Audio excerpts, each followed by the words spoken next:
Terus ya udah aku udah nyampe hotel, aku udah mandi, udah tiduran, udah lagi main HP. Terus tiba-tiba aku dengar ada suara.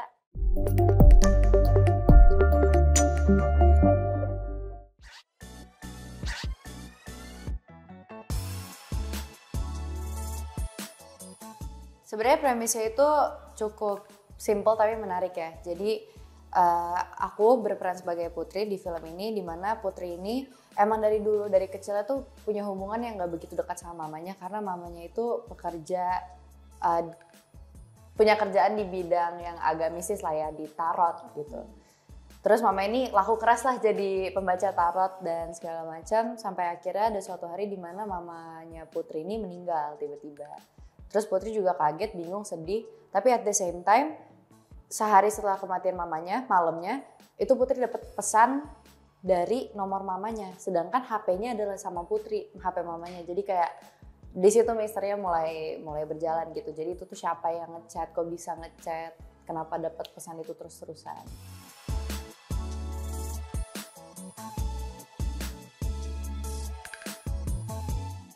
Aku ada jawaban menarik untuk ini.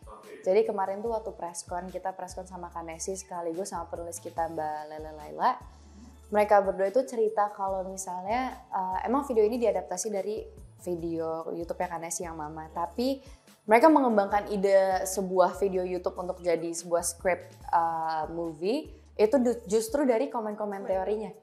Jadi mereka mengembangkan idenya tuh dari komen-komen teori-teori para neroris. Keren, jadi menarik.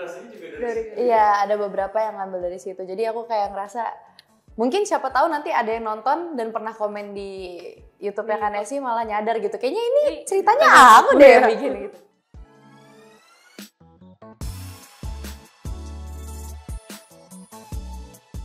Kalau dari aku sih, aku awal tertarik tuh pertama gara-gara aku ngeliat direkturnya Bang Kinoy, karena kayak aku dari dulu pengen banget bekerja sama Bang Kinoy.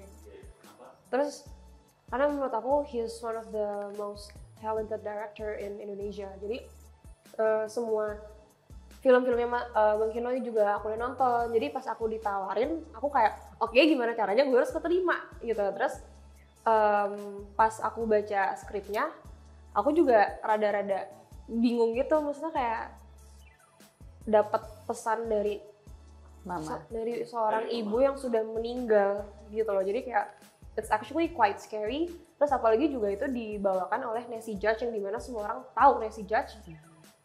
Terus itu kan it was very viral kan, even viral gitu. Jadi pas aku dapat, aku kayak oke, gimana caranya gue harus keterima gitu. Terus pas keterima aku seneng banget karena kayak udah dari ceritanya bagus, terus dibantu juga sama the director, terus sama Nancy Judge-nya juga gitu.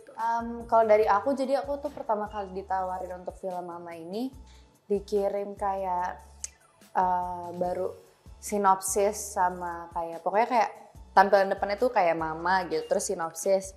Terus aku tuh langsung salvo ke a film by inspired by Nancy Judge. Aku langsung kayak wait, what?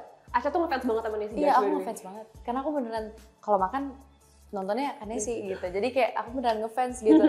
Terus pas aku ngeliat kayak wait, what gitu. Ini videonya aku juga udah pernah nonton lagi kan, yang Mama itu yang teks itu. So kayak aku kayak pengen deh gitu. Terus kemarin tawarin, terus aku bilang aku mau deh, aku mau gitu. Jadi salah satu yang berteori itu? Oh, jangan-jangan aku aja gitu. Jangan-jangan gue nulis cerita gue sendiri.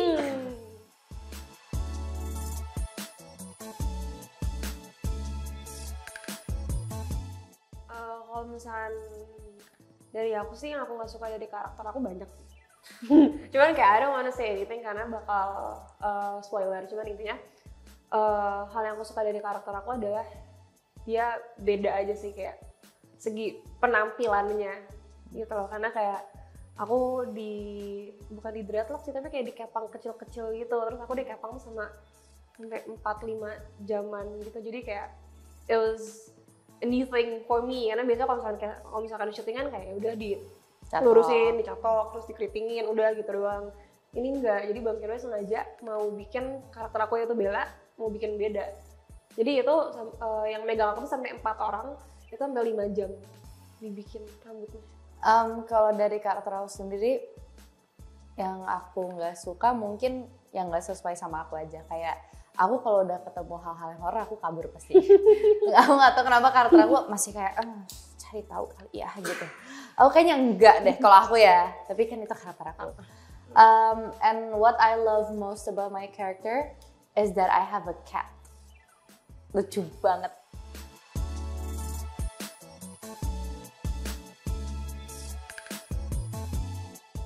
Jujur syuting sama kucing. Maksudnya kayak it's one of the best thing but also one of the challenging. Jadi kayak karena kita nggak bisa directly nyuruh kucing untuk acting. Jadi kadang-kadang kita yang nungguin gitu, kayak misalnya aku ada scene nangis atau apa tuh kayak bisa retake tuh karena misalnya harusnya kucingnya kesini, harusnya kesini. Tapi untungnya kita dipertemukan dengan director yang emang oke banget, Bang Kinoy. Jadi kayak ada beberapa treatment yang bisa memudahkan kita sebagai pemain untuk melakukan adegan dengan hewan. Tantangan terbesar aku sama aku syuting Mama Pesan dari Neraka adalah untuk aku nggak nahan ketawa aja. Karena aku kalau misalnya sama Aca tuh pasti buyar gitu loh, apa-apa ketawa. Jadi kayak it was very hard for me. Terus kayak kalau misalkan lagi pas kita lagi syuting tuh kayak aku senahan ketawa itu. Jadi itu susah banget. Kayak aku tau deh ini adegan yang mana. Jadi itu susah banget, aku kayak aduh, tantangan besar itu.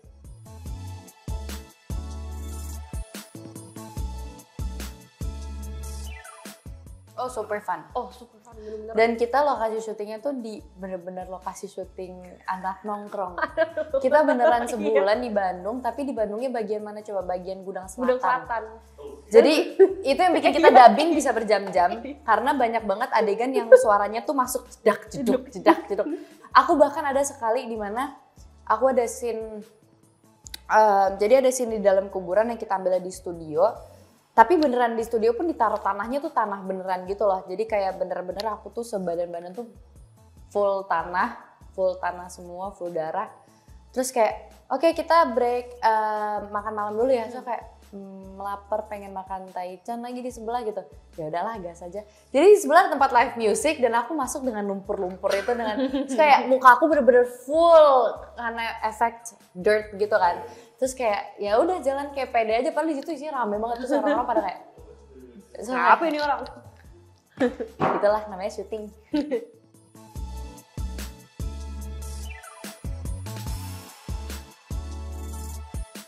Iya, aku ada berhubungan, cuma sih kayak nggak seberhubungan itu. Yang aku tuh cuman kayak nurun, kayak ibaratnya aku dari kecil ngeliat mama main tarot, terus aku kayak tahu-tahu dikit lah.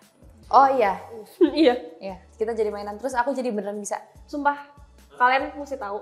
Jadi pas kita reading, si Aca kan juga harus disuruh belajar tarot kan. Terus akhirnya kita semua yang lagi reading itu nanya ke Aca, Cak, coba tolong bacain love life gue gimana, terus future gue gimana, terus masalah hidup gue kayak gimana, gitu. Dan lucunya, Aca pas ngomong, itu beneran terjadi. Dan beneran gue merasakan itu. Jadi gue kayak, oh orang yang gitu ya? Waktu reading? Terjadi baru-baru ini? Terjadi baru-baru banget ini. Terus gue kayak kaget. Wah itu aku juga kaget sih. Karena aku beneran baca itu sambil bercanda gitu loh. Kayak, kamu entah gini gitu. Tapi kayak ada beberapa sesi yang kita didampingin belajar tarot itu didampingin sama pembaca tarot beneran gitu. Terus dia ngomong kayak, udah coba aja kamu coba bacain gitu kan. So aku coba bacain, aku tuh bacain bener-bener full bercanda. Aku gak serius sama sekali. Tapi kadang-kadang dia suka ngomong kayak, tapi itu bener. Itu yang kamu baca tuh bener.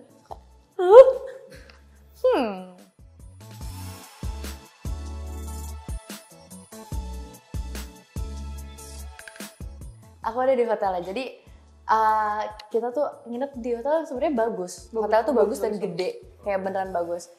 Aku pertama kali datang tuh aku emang minta 2 kamar, jadi 1 untuk aku, 1 buat asisten. Jadi aku emang pengen tidur sendiri.